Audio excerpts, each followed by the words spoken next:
આ કૃષ્ણ ભગવાન હાલા એકદમ હિટ સોંગ છે અત્યારે, આની પર આપણે રીલ બનાવી દઈએ. યાર તું ચા કાઢ ને યાર, સવાર નથી જતી યાર સબ્જી. જ્યાં સુધી તું એ રીલ નહીં બનાવે ત્યાં સુધી હું તને નાસ્તો નહીં આપું. જા. બે આ તો લુખી દાદાગીરી કરે છે યાર. બધા સાચું જ કહેતા હતા કે લવ મેરેજ કરાય જ નહીં. હા તો કરવા હતા ને અરેન્જ મેરેજ. તને કાનો બહુ વાલો છે ને, તો હું તને આ વખતે દ્વારકા નગરીમાં જ ગરબા રમવા લઈ જઉં તો. હે ના પણ છેક દ્વારકા થોડી ગરબા ગાવા જવાતું હશે.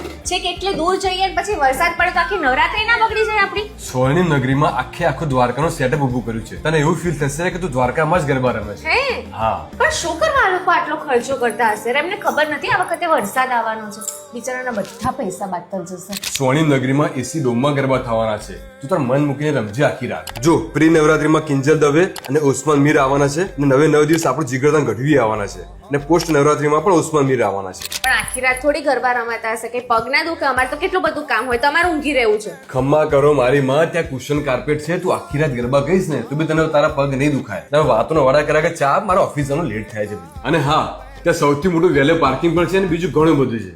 તો અમે પણ આવી રહ્યા છે સ્વર્ણિમ નગરીમાં. તો ફટાફટ તમારી ટિકિટ બુક કરાવી દેજો અને તમે પણ આવજો. હા ને? એ હાલો.